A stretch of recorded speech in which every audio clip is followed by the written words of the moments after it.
Muito bem, pessoal, estamos aqui mais uma vez para celebrar o nome de Jesus e para refletirmos sobre o nascimento dele, que mudou a história da humanidade e que fez toda a diferença na vida da gente.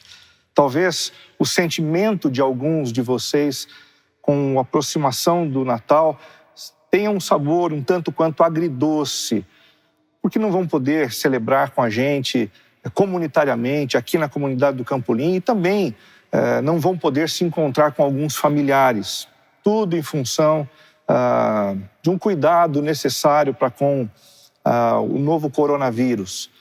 Mas lembre-se, o primeiro Natal de Jesus também não foi um Natal repleto de pessoas, não foi um Natal repleto de gente. O primeiro Natal foi muito simples.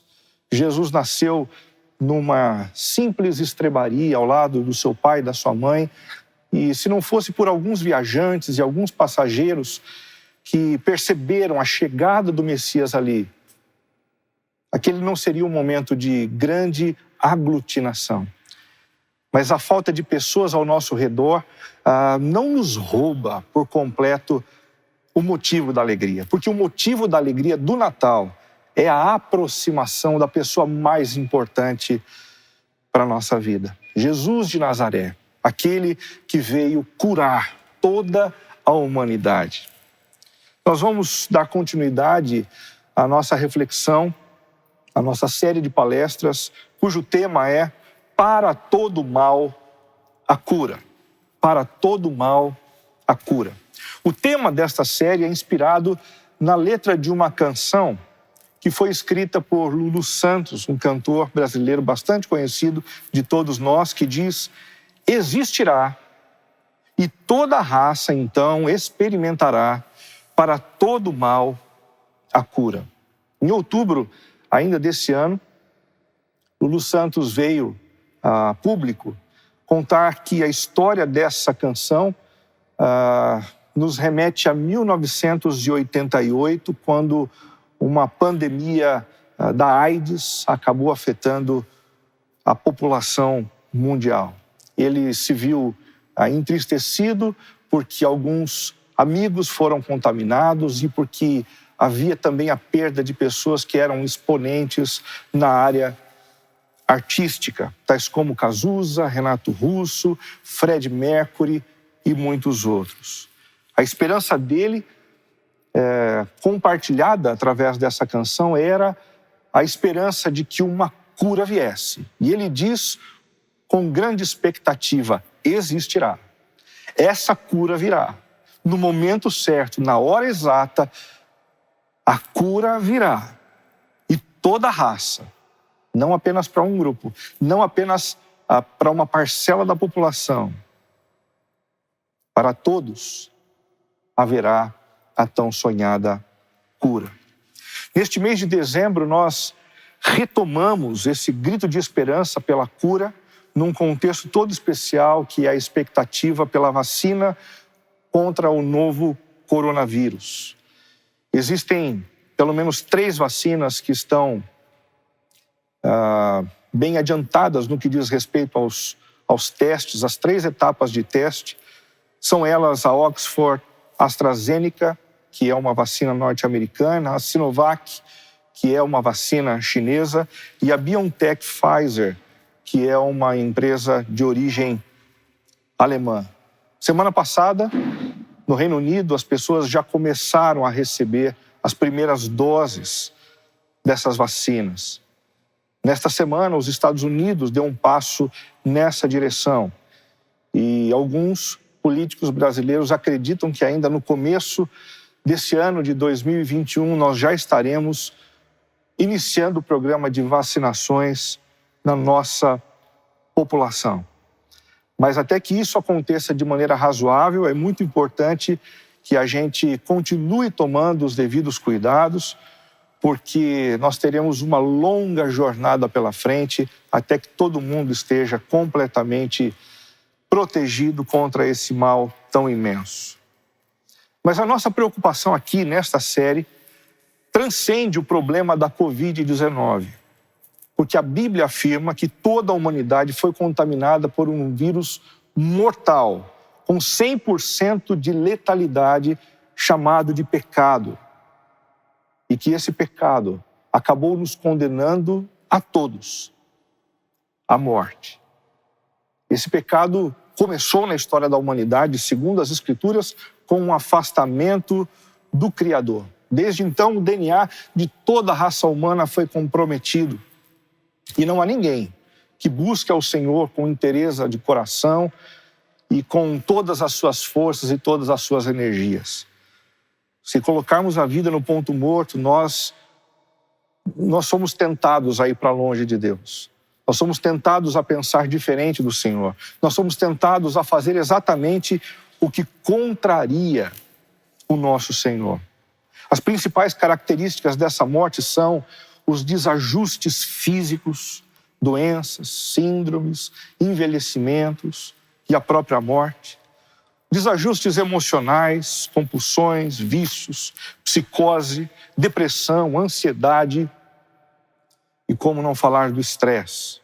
Também desajustes relacionais como inveja, gritaria, exclusão, opressão e desajustes espirituais como distanciamento do Senhor, a desesperança na nossa alma e a morte eterna. Um problema muito mais severo, um problema muito mais complicado, certamente, do que o problema que nos tem sido gerado pelo novo coronavírus. Segundo a palavra de Deus, o Senhor se importa tanto conosco que enviou o seu Filho Jesus para fazer por nós aquilo que ninguém mais poderia fazer. Ele enviou o seu Filho Jesus para nos salvar. A cura não é mais uma promessa. A cura não está mais no âmbito das expectativas. A cura rasgou a eternidade e colocou os seus pés na terra. Jesus de Nazaré, de braços abertos, para acolher e transformar a vida de todos aqueles que reconhecem nele o Deus encarnado e o Salvador de todo o mundo. Na semana passada, nós vimos como as curas físicas de Jesus foram manifestações extraordinárias com o propósito de revelar, em primeiro lugar, a sua natureza divina. As curas físicas ministradas por Jesus a partir do capítulo 4 do Evangelho de Lucas não são presentes que Jesus deu para uns em detrimento de outras pessoas nas mesmas circunstâncias e nas mesmas situações. Não. Foram curas ministradas para que então a divindade dele viesse à tona e todos percebessem que o Deus Altíssimo pôs os pés na terra, se aproximou de nós, de tal forma que ele é, como César acabou de anunciar na liturgia, o grande Emanuel, o grande Deus conosco. Não estamos sozinhos, não fomos desamparados, nós temos sempre alguém em quem podemos confiar. As curas físicas de Jesus também foram manifestações extraordinárias com o propósito de revelar a sua graça incomparável. Em nenhum momento Jesus coloca condições para que as pessoas o recebessem. Pelo contrário, ele abriu seus braços dizendo: esse é o ano da graça. Esse é o momento no qual os nossos erros, as nossas omissões não são levadas em consideração, porque ele está carregando sobre si esse conteúdo todo a fim de morrer por nós numa cruz. E por fim, o seu poder sobrenatural. As curas de Jesus revelavam que ele possuía um poder que não era passível de explicações razoáveis. O poder dele não pode ser resistido. Não podia antes, não pode hoje e não poderá ser nunca resistido. Já na mensagem de hoje, nós descobriremos que Jesus não se preocupa apenas com as nossas enfermidades físicas, mas que ele se preocupa também com os problemas mais ocultos e velados do nosso coração. Para isso eu quero ler com vocês a sequência do texto da semana passada, que se encontra aqui em Lucas capítulo 5. Preste muita atenção e, como eu disse na semana passada, procure se inserir na narrativa para que você tenha uma experiência real com o próprio Jesus enquanto a gente lê. Estando Jesus à beira do lago de Genezaré, grandes multidões se apertavam em volta dele para ouvir a palavra de Deus. Ele notou que junto à praia havia 2 barcos vazios deixados por pescadores que lavavam suas redes. Entrou num dos barcos e pediu a Simão, seu dono, que o afastasse um pouco da praia. Então sentou-se no barco e ali ensinou as multidões. Quando terminou de falar, disse a Simão: agora vá para onde é mais fundo e lancem as redes para pescar. Simão respondeu: mestre, trabalhamos duro a noite toda e não pegamos nada. Por ser o Senhor quem nos pede, vou lançar as redes novamente. Dessa vez, as redes ficaram tão cheias de peixes que começaram a se rasgar. Então pediram ajuda aos companheiros do outro barco e logo os 2 barcos estavam tão cheios de peixes que quase afundaram. Quando Simão Pedro se deu conta do que havia acontecido, caiu de joelhos diante de Jesus e disse: por favor, Senhor, afaste-se de mim, porque sou homem pecador. Pois ele e seus companheiros ficaram espantados com a quantidade de peixes que haviam pescado. Assim como seus sócios Tiago e João, filhos de Zebedeu. Jesus respondeu a Simão: não tenha medo, de agora em diante você será pescador de gente. E assim que chegaram à praia, deixaram tudo e seguiram Jesus. Antes da gente se ater a um processo de cura muito especial que é ministrado por Jesus neste episódio, eu quero fazer com vocês aqui alguns destaques preliminares. O primeiro deles é o seguinte: muito embora as curas físicas de Jesus tenham levado grande satisfação ao povo e tenham deixado o povo sobremaneira eufórico, ele não deixou de anunciar-lhes a palavra de Deus. Naquele momento não podia ser diferente. Um monte de gente assistindo Jesus libertar pessoas endemoniadas, vendo Jesus curar a sogra de Pedro, vendo Jesus curar um paralítico e toda sorte de enfermidades, como disse o próprio evangelista Lucas no capítulo 4. Todos estavam eufóricos, todos que se aproximavam de Jesus queriam ver algo novo, sobrenatural acontecendo.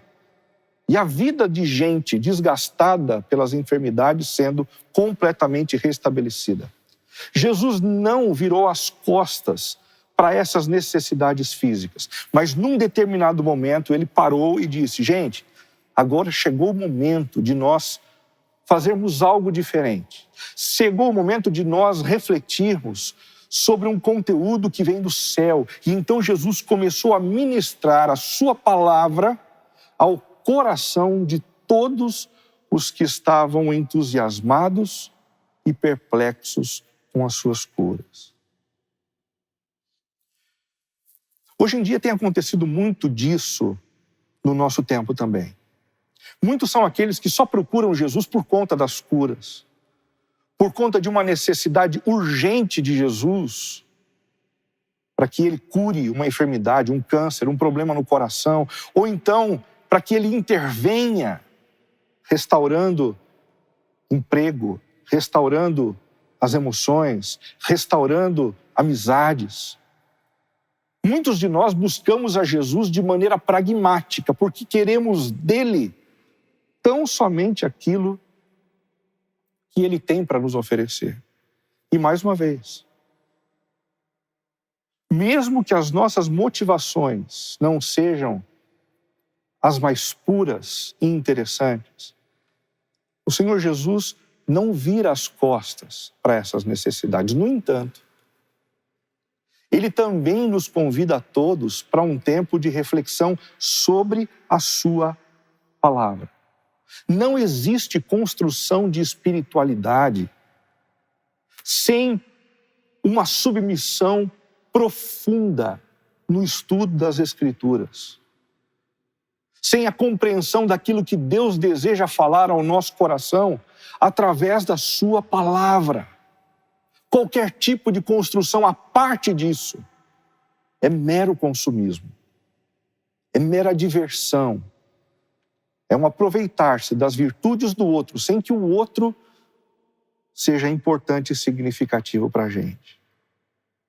Segundo destaque, muito embora as curas físicas de Jesus tenham lhe rendido grande popularidade, muita gente estivesse ao redor de Jesus, o texto diz acerca de grandes multidões, ele não deixou de prestar atenção nos detalhes.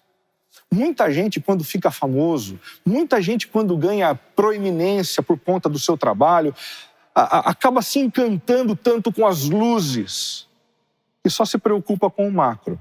Jesus não era assim. Mesmo sendo tentado pela vaidade da população que o ovacionava, ele mantinha os seus olhos nos mínimos detalhes, a ponto de perceber 2 barcos no cais, com os pescadores lavando as redes vazias que haviam trazido de uma pescaria durante toda a noite. Consegue perceber a cena? Um monte de gente dizendo, cura Jesus, pega minha filha, pega o meu irmão, pega não sei quem, e um monte de demanda. E de repente ele para os olhos numa cena que pouca gente encerra os olhos. O nosso Senhor Jesus é um Deus extremamente detalhista e preocupado com coisas que às vezes a gente julga insignificantes. Você já teve a sensação de que Jesus não está preocupado com você e com as suas demandas porque ele está preocupado em fazer outras coisas muito maiores na vida de gente que sofre muito mais do que você? Bobagem, não se deixe levar por esse tipo de sentimento. O Jesus da manjedoura vem para nos mostrar que o Senhor Deus está preocupado com a gente nos mínimos detalhes. E é curioso perceber que às vezes a gente sofre entre as vírgulas. É interessante a gente perceber que às vezes a nossa dor não é algo que os outros vão compreender muito bem, porque a gente está vivendo um momento bom financeiramente, ou porque a gente tem saúde, e às vezes a gente não se acha nem no direito de compartilhar o que nos causa dor. Não importa o que te causa dor, o tamanho desse problema. Mas se te causa dor, isso interessa a Jesus de Nazaré. Em terceiro lugar, muito embora as curas físicas de Jesus tenham lhe rendido grande honra, ele preferiu ensinar assentado em sinal de grande humildade. Um fenômeno que estava acontecendo no tempo de Jesus era a mudança desse paradigma de se ensinar assentado. Durante anos, os escribas ensinaram assim, assentados, como quem tem consciência dos seus limites, como quem tem consciência de que não se ensina de cima para baixo, com orgulho, com arrogância, com altivez. Mas os religiosos do tempo de Jesus estavam superando esse paradigma. Alguns deles, fariseus, também escribas, estavam fazendo isso de pé nas sinagogas, também entregando os seus dízimos de pé nas sinagogas, para que todos pudessem ser impressionados com a vaidade e com a arrogância deles. Jesus, apesar de todo o poder e de toda a graça, ensinava assentado. E com isso, é como se ele estivesse dizendo: o meu ensino não é para ser levado goela abaixo na experiência de ninguém. Mas o meu ensino é oferecido como quem oferece um verdadeiro tesouro. E nem todos veem nesse ensino o tesouro que ele é. Mas é com ternura que ele, no Natal, nos convida a ouvirmos as suas palavras. E somente aqueles que percebem o tesouro que é o ensino de Jesus, as que se rendem da forma devida para receberem esse conteúdo. Em quarto lugar, muito embora as curas físicas de Jesus tenham solucionado problemas aparentes, problemas que todo mundo via, ele resolveu também cuidar de alguns problemas mais velados, de alguns problemas mais interiores, de alguns problemas que a gente pode chamar aqui de alguns problemas emocionais. Emocionais. Muitos de nós estamos chegando nesse Natal com o coração absolutamente quebrado. Estamos cansados da pandemia, cansados do distanciamento social, cansados de não poder abraçar, cansados de não podermos fazer festas, cansados da briga política em torno de qual vacina é que vai prevalecer. Tudo isso uma preocupação única de uma reeleição ou uma eleição diferente no futuro. Muitos de nós estamos chegando nesse Natal estressados por conta da tentativa constante de fazermos vingar o nosso trabalho, a nossa empresa, nosso casamento, a relação com os nossos filhos, mas frustrados por vermos tudo ruir.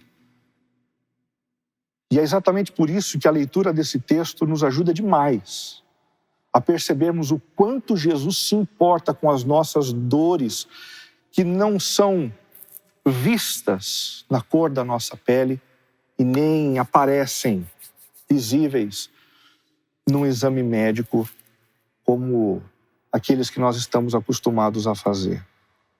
Que problemas emocionais podem estar presentes no íntimo de pescadores que passaram a noite trabalhando e não pescaram nada? Certamente o sentimento de fracasso. A noite inteira. Não é simples você passar uma noite inteira, 3, 4 horas, fazendo um trabalho pesado de lançar as redes, de puxar as redes, de lançar expectativas e não colher o resultado das suas expectativas. Essa história de voltar para casa sem os feixes na mão ou sem os peixes na mão não é algo muito simples. Esses pescadores estavam voltando para casa preocupados com os boletos que tinham para pagar, eles estavam preocupados com as contas que ainda estavam abertas, eles estavam preocupados com aquilo que eles teriam que dizer para os seus credores, e até mesmo com a forma através da qual eles tinham que lidar com os familiares. Dizer para a esposa, eu não consegui, não é muito simples. Dizer para os filhos, eu não tenho, não é muito simples. Isso mexe com o nosso emocional. O sentimento de fracasso faz com que a gente sinta uma tremenda vergonha. E é assim que muitos de nós estamos chegando nessa época do Natal. Estamos nos aproximando do dia 25 com a sensação de que o ano foi péssimo, de que o ano foi duro e difícil,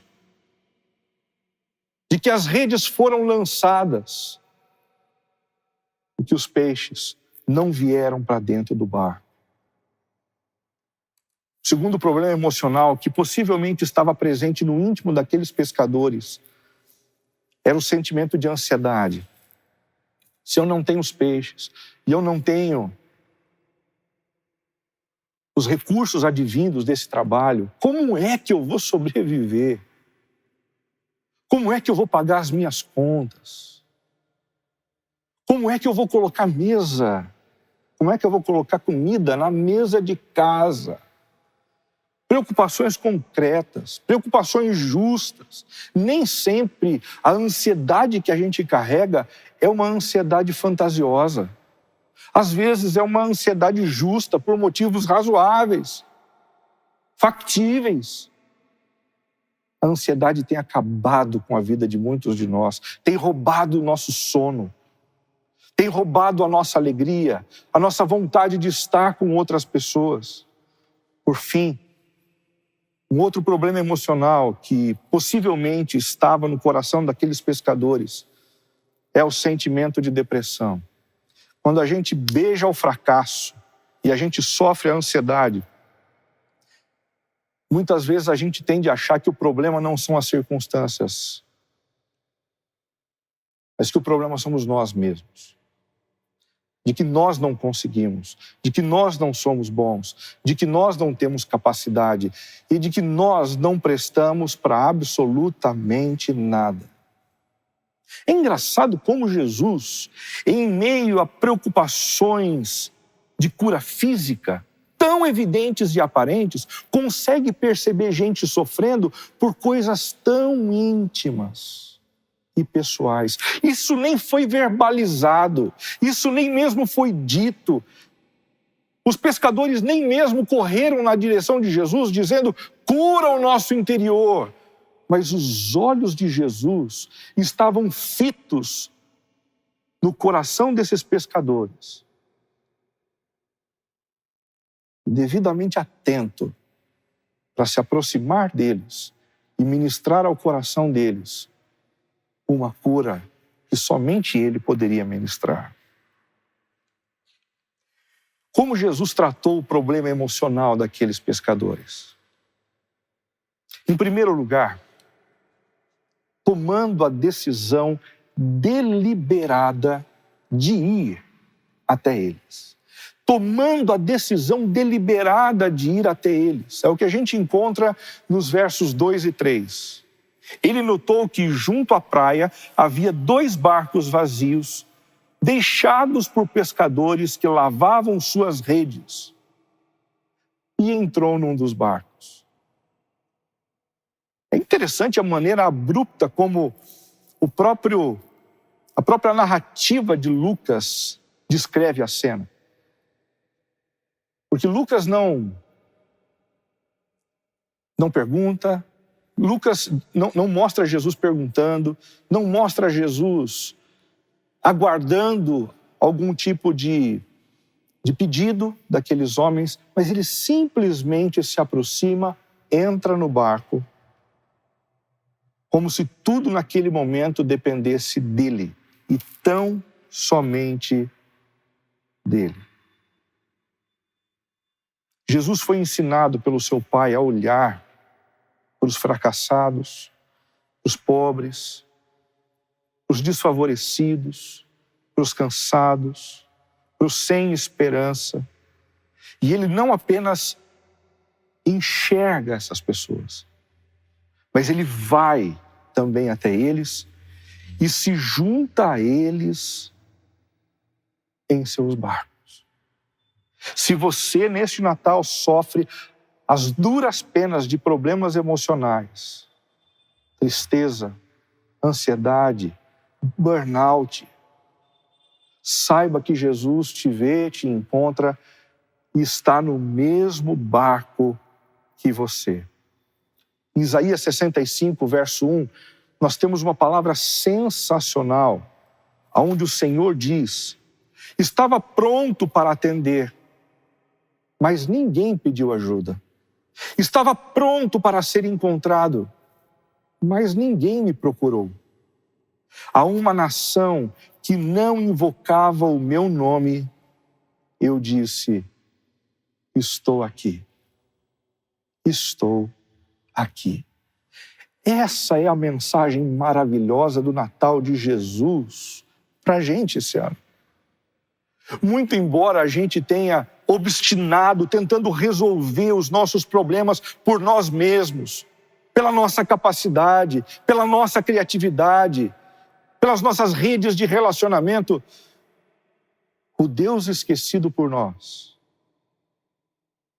olha para a gente e diz nesse Natal: eu estou aqui. Eu estou perto de você. Eu estou preocupado com a sua vida. Eu estou atento às suas necessidades. E se ninguém mais enxerga o que te faz chorar, eu vejo. Eu me importo. E eu quero desfrutar da tua companhia no barco aonde você se encontra. Em segundo lugar, Jesus tratou o problema emocional daqueles pescadores, submetendo-os ao poder da sua palavra. Submetendo-os ao poder da sua palavra. Veja o versículo 3. E pediu a Simão, seu dono, que o afastasse um pouco da praia. Então sentou-se no barco e dali ensinou as multidões. Antes mesmo de Jesus resolver o problema dos peixes, Jesus convida as multidões e os pescadores para ouvirem a sua palavra. Preste atenção nisso. Antes de resolver o problema deles. Sentem-se. Acomodem-se. Não tenham pressa de se desvencilharem daquilo que lhes causa dor. Ouçam as minhas palavras. Ouçam as minhas palavras. Porque o ensino de Jesus era tão importante para aqueles homens antes de solucionar o problema deles. Porque o ensino de Jesus era um ensino capaz de inserir aquela história temporal deles numa história maior, chamada de a verdadeira história do mundo todo. Todas as vezes que a gente enfrenta um problema e uma adversidade, é imprescindível que a gente faça a leitura desse episódio duro, difícil e dramático à luz dessa história maior. Do contrário, a gente culpa a Deus. Do contrário, a gente culpa as pessoas. Do contrário, a gente obstina na história e a gente perde a esperança por dias melhores. Agora, que história é essa? Essa é a história bíblica contada em 6 capítulos. O primeiro capítulo é o capítulo da criação, simbolizado aí através de uma seta. Deus criou todas as coisas perfeitas, conforme o seu coração, e nada era desajustado, nada era complicado, não haviam doenças, não haviam dificuldades, não havia um distanciamento entre as pessoas, nada disso. Mas no segundo capítulo, o ser humano se afastou do Criador. E então, o universo entrou em colapso. Surgiu a morte, as crises, as ofensas, a falta de harmonia interior. Mas Deus não nos deixou órfãos. E no terceiro capítulo, ele então estabelece uma aliança com Abraão e começa o processo de resgate de todas as coisas, formando para si um povo. Ele chamou esse povo para ser o grande responsável pela restauração, mas esse povo falhou. Então ele providenciou do meio desse povo, no quarto capítulo, um descendente que realmente poderia fazer algo efetivamente por nós. Jesus de Nazaré. 100% Deus, 100% homem, que morreu numa cruz para nos perdoar os pecados e iniciar um processo de restauração de todas as coisas. O quinto capítulo é o capítulo onde os discípulos desse Jesus são perdoados pelo Mestre e começam a participar do processo de restauração de todas as coisas. Nós estamos vivendo neste momento, nós estamos vivendo neste capítulo da história. E aqui, nós vivemos num mundo que não é um mundo que foi idealizado por Deus. Portanto, nós não podemos colocar a culpa das nossas desilusões no Senhor. Foram as nossas decisões que complicaram o mundo. Foram as nossas decisões e os nossos atos que trouxeram o caos para dentro da criação. Mas neste capítulo, a igreja prova em alguns momentos de um relance do último capítulo, que é o capítulo da restauração de todas as coisas, através das curas de Jesus, através do perdão de uma pessoa para com o seu devedor. E isso nos leva à esperança de que um dia tenhamos dias completamente distintos da realidade passada. Hebreus capítulo 4, verso 12 diz: pois a palavra de Deus é viva e poderosa. Quando eu descubro que o meu sofrimento no presente não está fora da metanarrativa bíblica, mas está dentro dessa realidade que é a realidade do mundo difícil, imperfeito que a gente está vivendo, a gente aceita melhor. A gente alinha o nosso coração. A palavra de Deus é viva e poderosa, é mais cortante que qualquer espada de 2 gumes, penetrando entre a alma e o espírito, entre a junta e a medula, e trazendo à luz os pensamentos e desejos mais íntimos. Em outras palavras, essa palavra de Deus faz em nós as cirurgias que nenhum outro médico na face da terra é capaz de fazer. Como existem coisas complicadas para saírem de dentro do nosso coração, não é verdade? Quando a gente tem um tempo para parar e pensar na nossa vida, no nosso comportamento, nas nossas reações, a gente se depara com tanta coisa complicada. E por mais que a gente queira mudar sozinhos, a gente não consegue. Mas diante da palavra, a palavra faz em nós o que a gente não pode fazer. Por isso, cultive a leitura da palavra dentro de casa. Valorize o momento da pregação da sua igreja. E permita-se transformar pela palavra de Deus. Em terceiro lugar, como é que Jesus tratou o problema emocional daqueles pescadores? Primeiro indo até ele, depois anunciando a palavra e agora incentivando-os no caminho da perseverança. Olha só, versos 4 e 5. Jesus disse a Simão: agora vá para onde é mais fundo e lancem as redes para pescar. E aí vem a resposta que só poderia vir de Pedro, honesto para com os sentimentos dele. Ele disse: mestre, nós trabalhamos duro a noite toda. Mestre, eu não sei se você sabe, mas enquanto o senhor dormia essa noite, nós estávamos na labuta e nós não pegamos nada.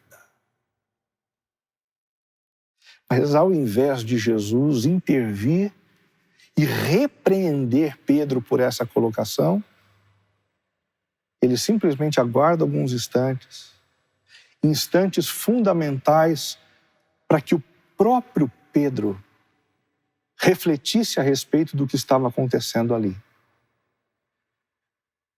E então ele muda de posicionamento e continua dizendo: mas por ser o Senhor quem nos pede, vou lançar as redes novamente. Perseverança não é simplesmente a capacidade da gente continuar fazendo o que a gente precisa fazer, mas a capacidade da gente continuar fazendo o que a gente tem que fazer pelo motivo correto. Pelo motivo correto. É como se Pedro estivesse dizendo: eu só vou fazer o que eu tenho que fazer por tua causa, por conta da tua voz, por conta da tua palavra, por conta das tuas ordens. Você já se deparou com o fato de que as ordens dadas por Jesus aqui são absurdas? Pescador sai de madrugada não é porque prefere pescar de madrugada, é porque de madrugada é mais fácil, é mais simples, os peixes vêm à tona. É um absurdo pedir que eles reiniciassem a pesca pela manhã.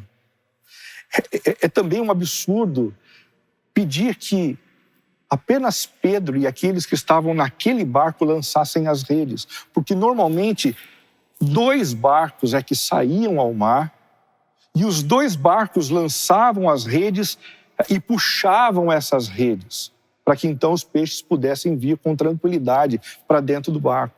Ou seja, as ordens dadas por Jesus nesse texto não são muito lógicas, não são muito alinhadas com a experiência que eles tinham a respeito da vida. Mas Pedro diz: se é o Senhor quem está mandando, é exatamente o que eu vou fazer. Nesse Natal, a palavra de Jesus, em meio ao seu desânimo, é: persevere. Persevere. Mas não persevere porque existe uma vacina a caminho. Não persevere porque existe um governante que pode vir à tona no país. Não persevere porque há indicativos de que a economia está melhorando. Persevere tão somente por conta da palavra de Jesus, do incentivo de Jesus, para que você não fique prostrado ao chão. Se coloque de pé, dê os primeiros passos. Quem está ordenando é Jesus de Nazaré, o Deus encarnado que te ama, que se importa com você e que deseja ver você seguindo os seus passos, enfrentando as adversidades com perseverança. Em Romanos capítulo 5, de 3 a 5, o apóstolo Paulo diz: também nos alegramos ao enfrentar dificuldades e provações. Por que sentir alegria em meio às dificuldades e provações? Ele continua dizendo: pois sabemos que essas dificuldades e provações contribuem para desenvolvermos perseverança. Perseverança. Se existe uma virtude que tem se perdido no meio da nossa geração, é essa. Como a gente desiste fácil, como a gente abre mão facilmente daquilo pelo qual a gente deveria lutar. Estamos aprendendo perseverança da forma mais difícil, mas mais eficaz, em meio às lutas, em meio às provações. E a perseverança, diz Paulo, produz caráter aprovado. Sem perseverança não há caráter aprovado. Pessoas que abrem mão com facilidade do casamento, pessoas que abrem mão com facilidade dos seus trabalhos, pessoas que abrem mão com facilidade das suas vocações, pessoas que abrem mão de tudo na vida porque tudo é tão difícil, não tem, no final das contas, um caráter construído e lapidado pelo próprio Senhor. E o caráter aprovado fortalece a nossa esperança. Puxa, a esperança é fruto de um caráter forjado por Cristo, de maneira perseverante no meio das provações. Deus está realizando uma obra através de Jesus em nós. Acredite nisso. Acredite nisso. E persevere em meio às suas dificuldades. Em quarto lugar, Jesus tratou o problema emocional daqueles pescadores, restaurando a sorte deles no momento certo. E essa é a hora que a gente gosta, né? O versículo 7 diz assim: então pediram ajuda aos companheiros do outro barco, e logo os dois barcos estavam tão cheios de peixes que quase afundaram. Como é bom quando chega esse momento, né? Como é bom quando chega essa hora do Senhor rasgar o céu, responder às nossas orações e dizer: está resolvido o problema. Ninguém vai resistir, ninguém vai interromper, ninguém vai deter o meu mover. E a pescaria aconteceu. Que coisa maravilhosa.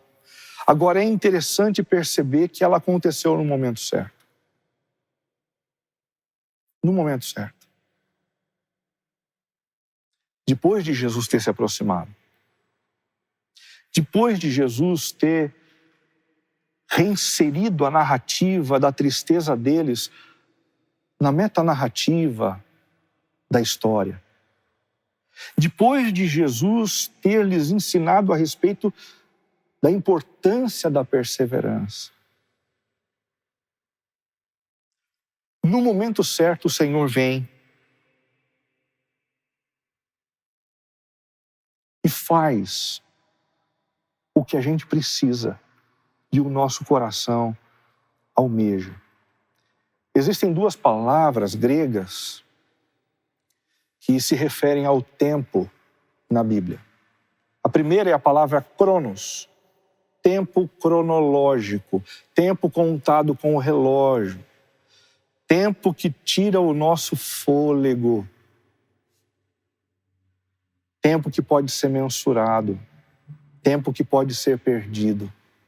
Mas a segunda palavra grega é a palavra kairos, que é o tempo certo, o momento adequado, o momento de Deus.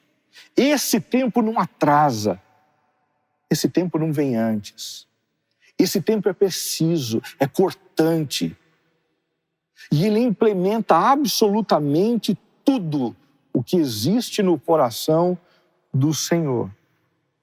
Essa palavra kairos pode ser encontrada nesse texto de Hebreus 4, de 14 a 16, que diz assim: visto, portanto, que temos um grande sumo sacerdote que entrou no céu, Jesus, o Filho de Deus, apeguemo-nos firmemente àquilo em que cremos. Assim, aproximemo-nos com toda a confiança do trono da graça, onde receberemos misericórdia e encontraremos graça para nos ajudar quando for preciso. Essa última expressão é a tradução de kairos. Ou seja, a melhor tradução para esse texto é: onde receberemos misericórdia e encontraremos graça para nos ajudar na hora certa. O nosso Deus não se atrasa. Quando a gente tem a sensação de que Deus perdeu o bonde da história, de que Ele não está olhando, na verdade é porque o kairos do Senhor ainda não chegou. É porque a gente ainda precisa aprender em termos de perseverança. É porque a gente ainda precisa ouvir um conteúdo importante da palavra de Deus no meio do drama da nossa vida. É porque a gente ainda precisa experimentá-lo no meio da dor. Mas acredite, no tempo certo, a manifestação de Deus aparece. E então Ele nos livra para que o nosso coração se deleite nele. Em quinto lugar, Jesus tratou o problema emocional daqueles pescadores, inspirando um profundo senso de dependência. Olha que cena bonita no versículo 8. Quando Simão Pedro se deu conta do que havia acontecido, caiu de joelhos diante de Jesus e disse: por favor, Senhor, afaste-se de mim, porque sou homem pecador. Normalmente, o que a gente ouve de pessoas que frequentam alguns consultórios psicoterapêuticos é que alguns profissionais procuram curar o problema emocional das pessoas inflando o ego dos seus pacientes. Como se ao inflar o ego dos pacientes, eles pudessem se comportar melhor diante das pessoas e das circunstâncias ao seu redor. Bobagem. Mentira.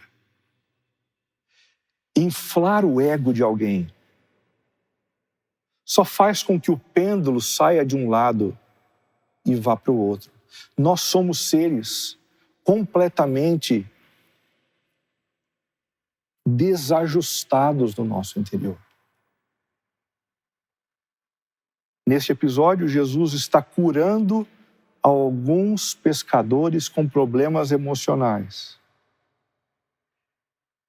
E ele vê Pedro se ajoelhando, assumindo uma postura humilde diante dele. E ele acolhe essa postura como uma postura ideal para quem quer curar os seus problemas emocionais. Resumindo, problema emocional não se cura inflando o ego de ninguém, mas se cura convidando essas pessoas a se prostrarem diante do único que é capaz de oferecer a essas pessoas o conteúdo que elas necessitam para ficarem de pé. Jesus começa o seu ministério sendo batizado por João Batista. E naquele momento, ouvindo da parte do Deus Pai: Tu és o meu filho amado, em quem eu tenho todo prazer. Jesus não tinha feito uma cura, Jesus não tinha proferido nenhuma mensagem, Jesus não tinha feito nada de impacto. E a voz do Pai dizendo: eu amo você do jeito como você se encontra, foi fundamental para que Jesus mantivesse a sua postura ilibada durante toda a vida, nas mais variadas circunstâncias. Os nossos problemas emocionais só se dissipam de vez quando a gente se prostra diante de Jesus. E a gente ouve essa voz maravilhosa que diz: independentemente do que você faça, do que você ganhe ou do que você acumule, você é o amado do meu coração. Você é a amada do meu coração. Por fim, como Jesus tratou o problema emocional daqueles pescadores, confiando a eles uma tarefa inspiradora. Jesus respondeu a Simão: não tenha medo, de agora em diante você será pescador de gente. Jesus pegou gente com uma experiência de fracasso e disse assim: são vocês que eu quero para trabalharem na minha obra.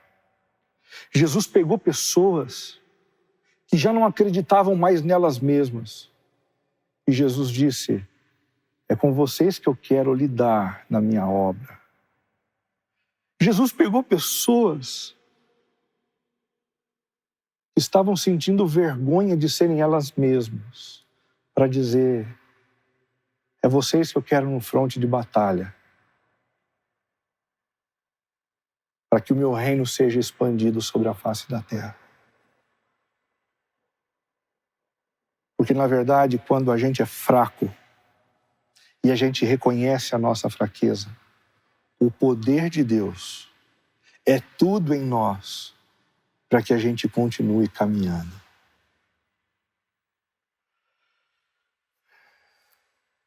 Jesus foi capaz de curar emocionalmente aqueles pescadores através desses passos? Eu acredito que sim. Porque no último versículo deste episódio, nós temos a seguinte notícia: e assim que chegaram à praia, deixaram tudo e o seguiram. Ninguém que tem problemas severos no seu coração é capaz de abrir mão de trabalho, de amigos, de familiares, de dinheiro, de bens, de propriedades. Porque todas essas coisas acabam sendo usadas para a formação da identidade da pessoa. Mas quando a gente encontra com o Jesus da manjedoura, a gente encontra com aquele que é tudo para nós. E a nossa vida se resume a tê-lo, a conviver com ele, a andar com ele, de tal forma que todas as outras coisas ao nosso redor vão perdendo gradativamente a importância. Eles deixaram tudo. E então, eles seguiram a Jesus. Que neste Natal a gente se aproprie de Jesus dessa forma, lembrando que ele é tudo o que nós precisamos. E o resto é resto. O resto é resto. Concluindo, se você tem sofrido as duras penas de um problema emocional, lembre-se de que Deus está atento a você, ao seu sofrimento, e está disposto a fazer por você, neste Natal, tudo o que for necessário para que você fique bem. Você não precisa ter um corte no braço, você não precisa ter uma cicatriz, você não precisa estar numa cadeira de roda. Se o teu sofrimento é interno e velado, o Senhor está de olho em você, preocupado com você, com as suas lágrimas. E Ele está disposto a estar com você dentro do mesmo barco no qual você se encontra. Se você tem ao seu redor alguém enfrentando problemas de ordem emocional, além de incentivá-los a um tratamento médico, o que é justo, o que é razoável, o que é importante, é imprescindível em alguns casos, haja como um pescador de homens, levando essas pessoas também aos pés de Jesus. Jesus é a cura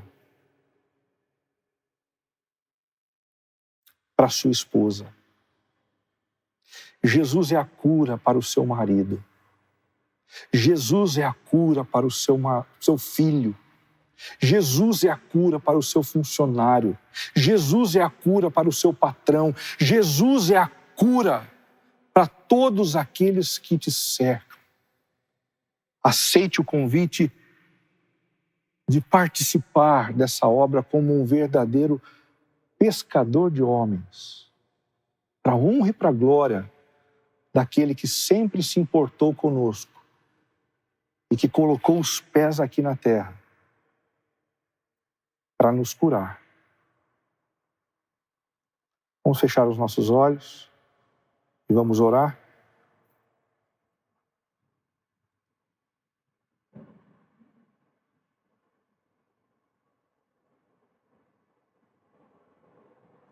Deus amado, nós estamos a poucos dias da celebração do Natal. E o meu pedido em especial nesta noite é por aqueles que estão padecendo secretamente. Por aqueles que estão padecendo no seu íntimo. Por aqueles que respondem, eu estou bem. Mas que lá no fundo guardam uma tristeza que é do tamanho de um oceano. Venha ao encontro dessas pessoas, Senhor.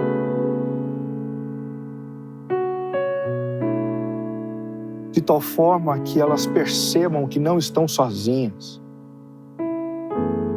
Venha ao encontro delas de tal forma que elas recebam o alívio que somente a tua companhia pode trazer.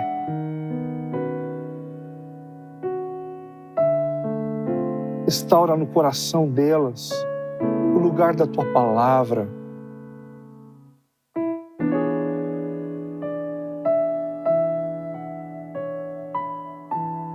Forja perseverança no coração desses homens e dessas mulheres.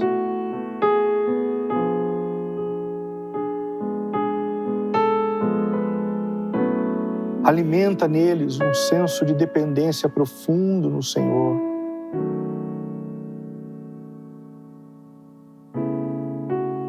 Para que o próximo passo seja um passo de engajamento no cuidado de quem um dia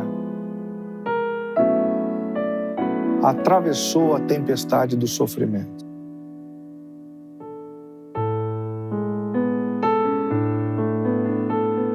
Nós oramos agradecidos por Jesus, a nossa alegria. Nós oramos agradecidos por Jesus, a nossa salvação. Em nome de Jesus, a nossa cura. Amém.